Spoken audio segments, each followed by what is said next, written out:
Good morning, everyone. Let's do some prayers and then we'll open our Yog Darshan scripture and see what we're going to learn from there today. Om Guru Brahma, Guru Vishnu, Guru Devo Maheshwara, Guru Sakshat Parbrahma, Tasmai Shri Guruve Namaha, Om Bhur Bhavaswaha, Tat Savitra Varenyam, Bhargo Devasya Dhimahi, Diyo Yo Naha, प्रचोदयात् अस्तोमा सद्गम्या तमसोमा ज्योतिर्गम्या मृत्योर्मामृतं गम्या ओम सहनाववतु सहनौ भुनक्तु सवीर्यं करवावहि तेजस्विनावधीतमस्तु मा विद्विषावहि ओम शांति शांति Shanti Om Chapter 3 Vibhuti Pad verse number 36. This is one of those little longer sutra. Sattva purushayo atyant asankirnayo pratyay avisheshaha bhogaha par arthatvat swa arth sanyamat purusha jnanam. Sattva. Sattva over here really means the purity. Purushayo, of the Purusha. See, Purush means Atma. Purushayo means of the Purush. Atyant, extremely,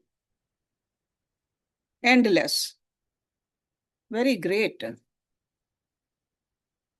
Asankirnayo, distinct, like a different from each other. Pratyay.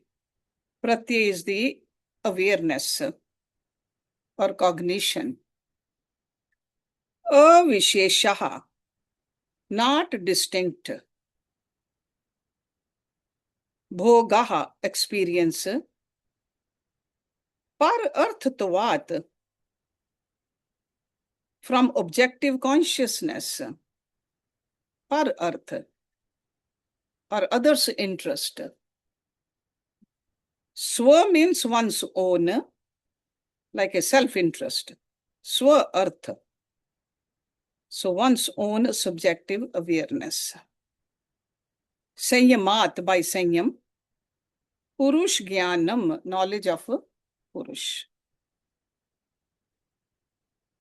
So the intellect and the Purusha, the Atma, are totally different. The intellect existing for the sake of the Purusha, while the Purush exists for its own sake.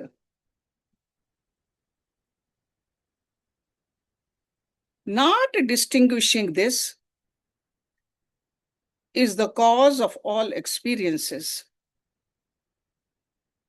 And by sanyam on the distinction, knowledge of the Purush is gained. So this particular sutra is about the knowledge of Purusha. It is a basic principle of yoga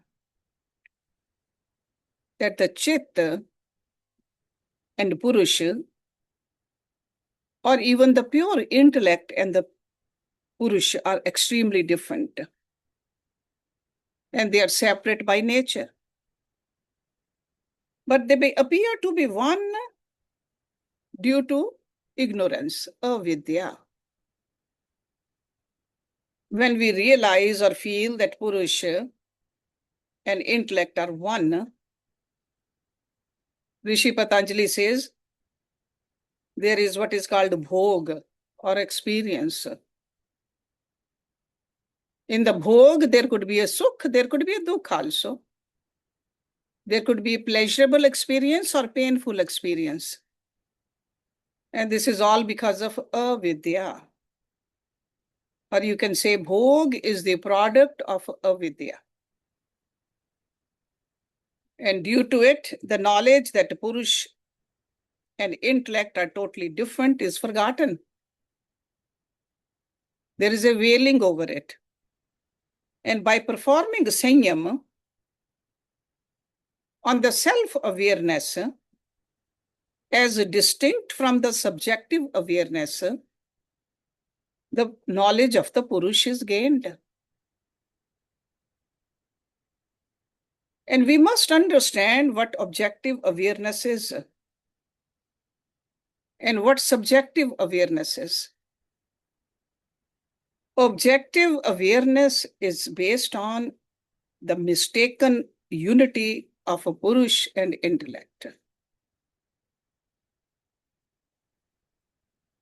But when there is a realization of their distinctness, then subjective awareness replaces objective awareness. So during Sanyam, we meditate on this difference. This is the Sanyam we are doing. Purush is constant. And again, Purush means the Atma, the soul, is constant. While the intellect or even the Chit is fluctuating. Mind definitely fluctuates, but the Chit is fluctuating too, which is a deeper level of the mind. So by practicing Sanyam, the nature of the Purush is understood. To realize Purush, you must go beyond the realm of Prakriti. Prakriti. Everything other than God and the Atma is Prakriti. Everything. Because normally we think that Prakriti is only outside of us, those beautiful trees and the ocean and the sky. No. Everything other than Paramatma and Atma, God and soul, is Prakriti. So to realize Purush, we must go beyond the realm of Prakriti. And that is the subjective awareness or self-awareness. Or you can say self-awareness arises after you transcend Prakriti. Then the distinctness of Purush and Prakriti is realized completely. It's like a experientially. Then there's no bhog. That person could be eating, enjoying. Others might think that he is doing it, but for that person, there's no bhog. Why? Because avidya has finished.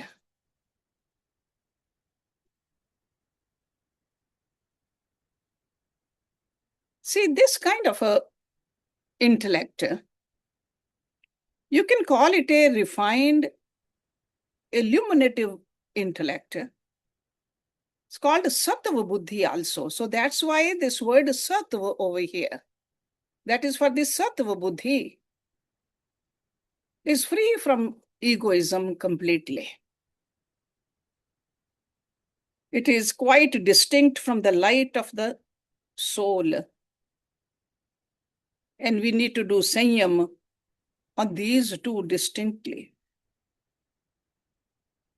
So by the word swa-arth and par-arth, Rishi Patanjali is saying that for the seer, see, okay, swa-arth for the seer, he says, for the soul, swa-arth, and par-arth for the intelligence. That's how we can clearly see the difference between these two. Swa-arth and par-arth. Because failure to discriminate between them leads to entanglement in worldly pleasures. But when we know the difference between these two, we can really enter the gates of the soul.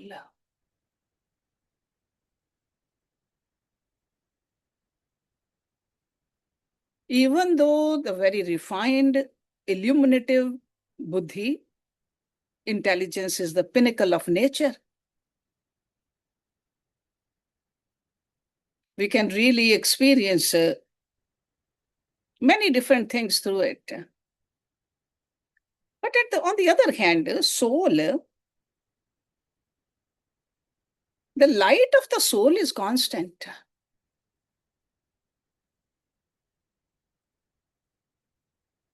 It is unalterable. See, buddhi, sometimes it could be sattvic, sometimes it could be rajasic or tamasic, but soul can never go through these changes.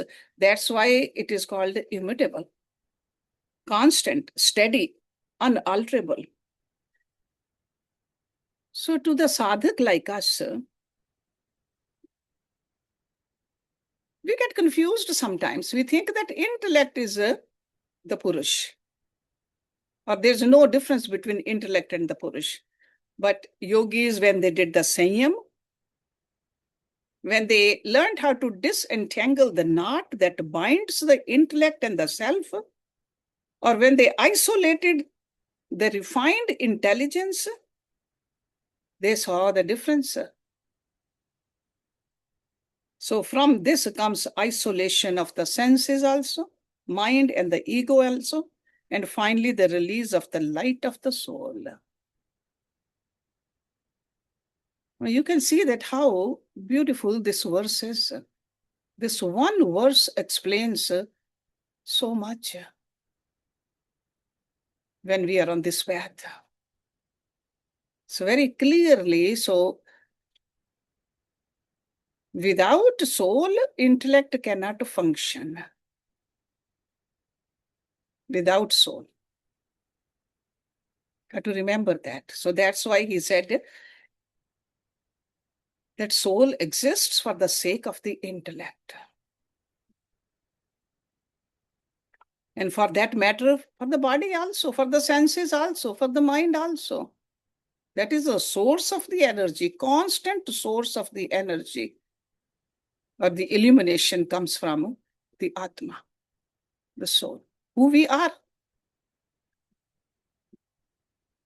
Then in the next verse, 37, Tataha Pratibha Shravan Vedna Darsh Aswad Varta Jayante. Tata means therefrom. That means from that kind of a knowledge. Pratibha, the faculty of superior consciousness. This is also called spontaneous intuition, pratibha. Shravan, the faculty of hearing. Vedana, the touch consciousness, or sensing the highest touch. Darsh, seeing, visualization. Aswad, faculty of taste. Vartaha, the olfactory faculty, the smell. And Jayante are produced. So from there, from that kind of a knowledge, are produced the superphysical hearing, touching, seeing, tasting, and smelling through spontaneous intuition. So he's not talking about just the ordinary seeing and ordinary hearing. He's talking about the supernatural. So through the dawn of the self-luminous light of intuitive understanding, divine perception in hearing, feeling, seeing, tasting, smelling, which are beyond the range of ordinary perception. They arise of their own accord. We all know mind is the center of the function of the senses of perception. It limits their powers of hearing, feeling, seeing, tasting, and smelling. When the limitation of the mind is removed, the yogi can contact the very core of his being and has direct divine perception. And that kind of a perception is independent of the sense organs. Even with the eyes closed, can see far away, can hear far away. So this yogi is able to hear, feel, see, taste, smell through unlimited space. Because this yogi is identifying himself with the divinity. So the power of the divinity is flowing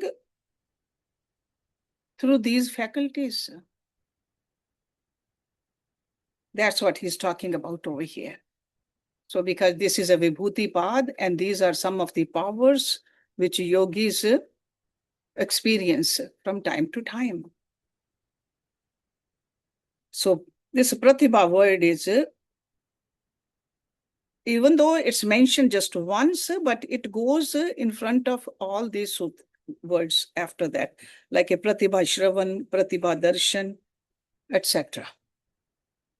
So this Pratibha word is common to all the 5 faculties. So by practicing Sanyam on the Purush,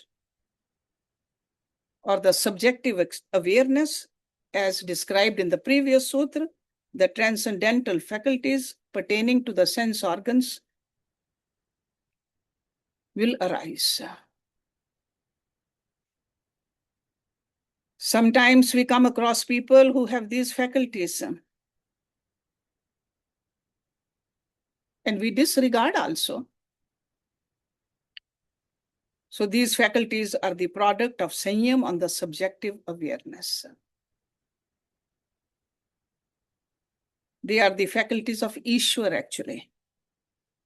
Because when we say Ishwar is omniscient, omnipotent, etc., so these are the faculties we are talking about in Ishwar. Can be everywhere, can see everything, can know everything. And when we connect with the Ishwar, this is what we experience. Now let's look at the next verse.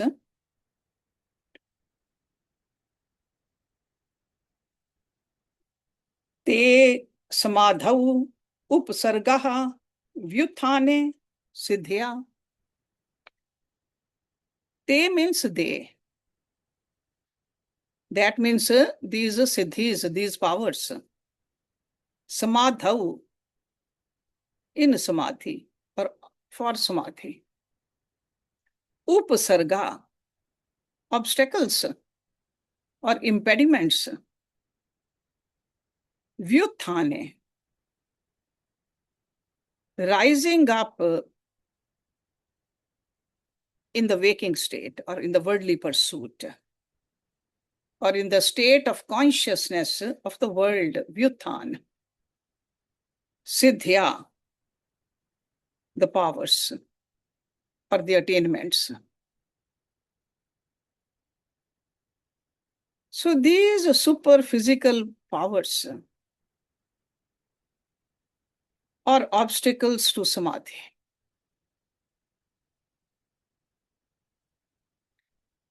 And which samadhi is talking about? The nirbid samadhi, because that's where yogi is going towards.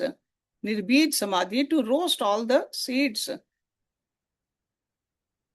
But are siddhis, accomplishments in the worldly pursuit. So obstacles in attaining the ultimate goal, but in the state of worldly things. Sure, if you find out somebody can hear far away, see far away, find the things out which are hidden, remote, we'll think that that person is very powerful. So in the worldly sense, they look like powers. But if a person starts running after them and becomes extroverted, that person is moving away from the samadhi. That's why he said they are hindrances. upasarg, that is an obstacle, hindrance. So the mind of a yogi does not remain permanently in samadhi at this level. It fluctuates. And there's a consciousness of the world. So in that state, these powers can be manifested, but when he is in samadhi, these powers create disturbance if they are allowed to become manifest. So the first state of siddhi is there when the student is in samadhi. Even if he may not want to practice or achieve siddhi, they will come to that sadhak automatically due to the development of the higher consciousness in the deep meditation. So these powers do come.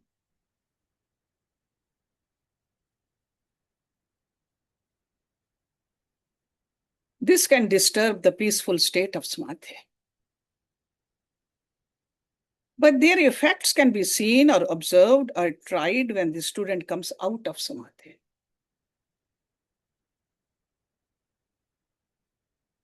So we need to be aware of it. Do we run after these siddhis, these powers? If we do, they will become hindrance for our further growth. So that's why Rishi Patanjali is warning us. So he's saying that treat these powers as obstacles in your sadhana. We should learn how to control them wholeheartedly. Just like we want to conquer the afflictions of this body. The way we want to conquer the fluctuations of our mind. The same way, wholeheartedly, we should keep them, these powers, away from us. Because otherwise, we may forget the goal of self-realization. Because we need to move forward towards Kaivalya, towards complete freedom. Because if we become attached to these accomplishments, these siddhis, they will definitely become obstacles for us. Or sometimes we may mistake these accomplishments and rewards for the end. We think we have done enough practice and we stop practicing further. We become so arrogant about our own accomplishments. So these attainments are obstacles to cognition, absorption, but are accomplishments in the waking state. Let's look at next verse. Bandh karan shathiliyat प्रचार संवेदनात च चित्तस्य par sharir avesha. Bandh means bondage. Karan means cause. Shathiliyat, by loosening. Prachar, passage. Samvedanat, by knowledge. Cha means and, chittasya, of the subtle body. Par means of others. Sharir means body. Avesh means entry. So this particular sutra is about entering another body, somebody else's body. And our yogic scriptures, they have several examples of this, that how an accomplished yogi used somebody else's body to help somebody. Or there are cases also where they entered somebody's body out of greed, and then they slip down from this achievement also. There are all kinds of examples given in our scriptures, but this accomplishment is well known to the yogis. So bandh is the bondage. So by loosening of the cause of bondage, because first it's a bondage with your own body. You got to loosen it. You got to learn how to get out of this body also. So the loosening of the cause of bondage, and by knowledge of the passage, the subtle body enters another person's body.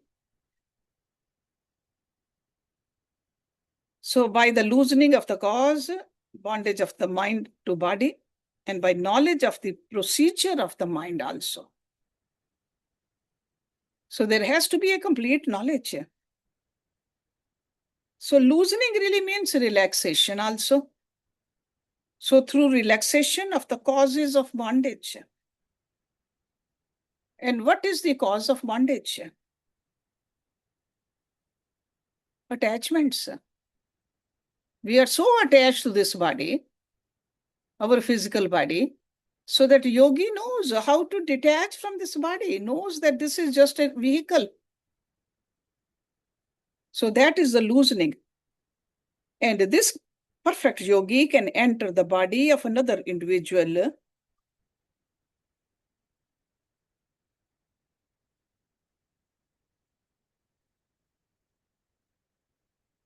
in order to free himself from the bondage of karmas. He can leave his body at will. This is also known as prapti. There are great 8 powers we'll learn, I think, in future verses. So prapti, that is the name of this accomplishment. So yogi's consciousness can enter the body of another when the cause of the bondage ceases and knowledge of moving from one body into another. So how to get out and how to get in also. That is the conquest of the element of earth. That's why this is a siddhi.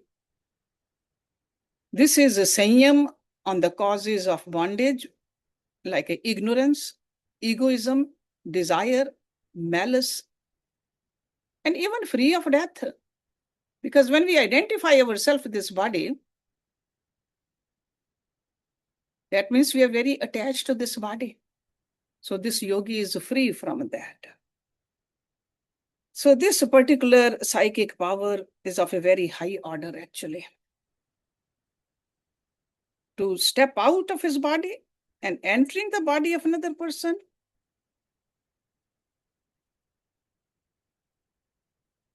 But in case of many liberated persons and advanced students of yoga, this has been done.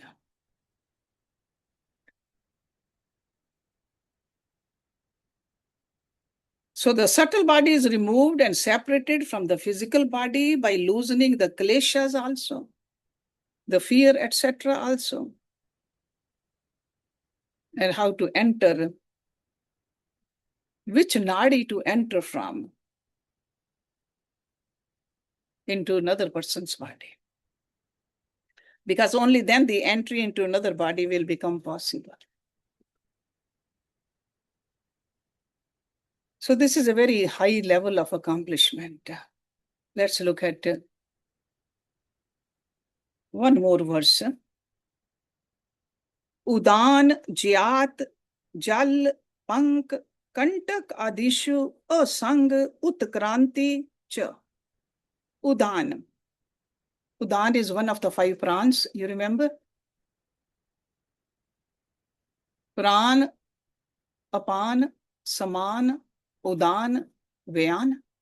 So Udan. Udan is the one of the 5 prans. Jyat means by mastery. Jal means water. Pank means mud. Kantak adishu, with thorns, etc. Asang, no contact. Utkranti, levitation. Cha means and. So this is about levitation. By mastery of Udan, there is no non-contact with water, mud, thorns, etc. and the body levitates. So by mastery over the Udan nerve or the upward vital air, a yogi accomplishes levitation over all these. And this yogi can leave the body at will also. So now he's talking about Sanyam on the Udan Vayu. The body becomes so light. And this light body is able to walk over water, mud, etc. And that's how the prana can ascend through Brahmarandra. And this level of yogi can leave the body at will.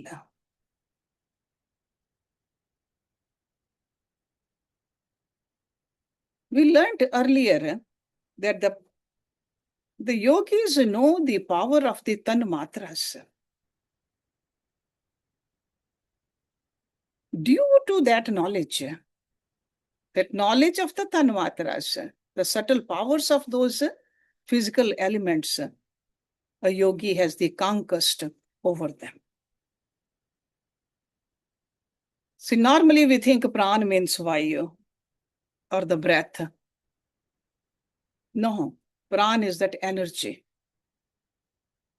And that's why the yogis, they gave us the 5 different kinds according to the functioning of this vital energy. Pran, apan, saman, udan, vyan. They all have the specific aspects of the cosmic force. In pranayam, which we all practice every day, pran vayu is activated by the in-breath and apan vayu by the out-breath. Vyan is essential for the functioning of pran. And apan, it is the medium for transferring energies from one to the other. So all of them work together to keep this body functioning. Udan raises, which he mentioned in this verse, it raises the energy from the lower spine to the brain. It's like an upward moving current. So this sutra explains the powers gained by the yogi who masters Udan Vayu. He raises the energy, then able to walk over water also, soil also, thorns also, mud also. So, and levitation is a well-known phenomena among yogis. And it is done through the pranayama and the sanyam on that. Mastery over Udan can be had by practicing pranayama also. So you can work against the gravitational pull of the earth by these energies. Because yogi is at this level, master of this prakriti.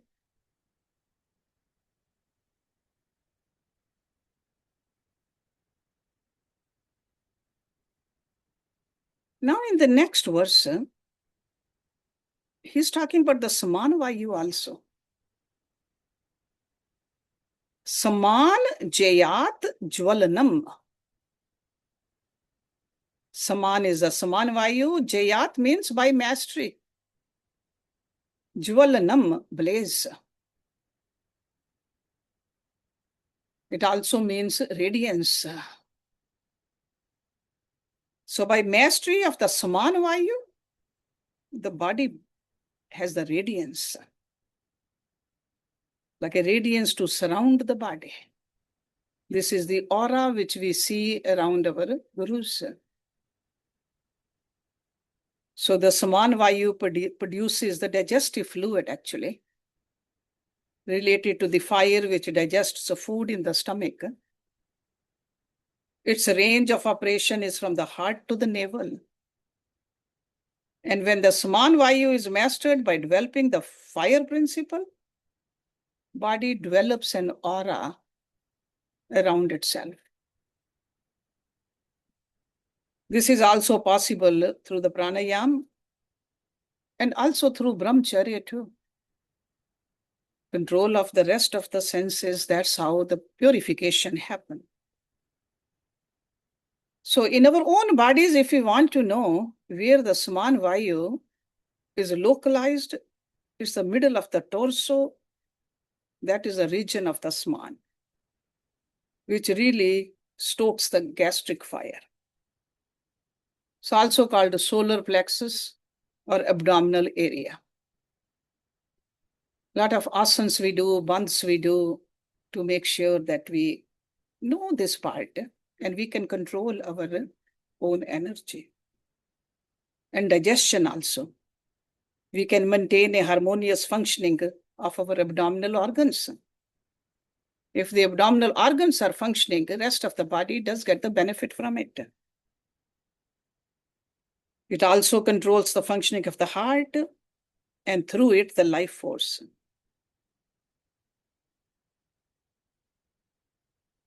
Kapil Dev, who is the founder of Sankhya philosophy. See, Sankhya philosophy is twin to the yogic philosophy. Out of the 6 philosophies, Sankhya and Yoga, they are called twin philosophies. So the founder of Sankhya philosophy, in the scriptures, it's mentioned that he had the power of emitting fire from his eyes. That kind of a power that Rishi had. And where did it come from? From the sadhana. So in order to do sadhana to this level, whether it is our curiosity, just to see whether these powers do exist or not inside us, or whether you just want to keep on practicing to attain the ultimate goal, which should be a goal for all of us. So yogis, they have given us different ways of doing our sadhana. So whichever sadhana you want to do, but keep doing it. Do a prolonged sadhana, not just a superficial sadhana. And only then we will see the effects of these. So next week when we get together, we'll see that Sanyam on the relationship between the ear and the ether. How the supernormal hearing can become possible. How Sanjay could hear miles away from that Mahabharat war where it was going on. How the Ved Vyas was also hearing, sitting in the jungles, what Lord Krishna was telling Arjun and what kind of a questions Arjun was asking Bhagwan Krishna. So we'll learn about that next time. Let's stop it here. Om Purnamada Purnamidam Purnat Purnamudachyate Purnasya Purnamadaye Purnameva Vishishyate. Om Shanti Shanti Shanti Om.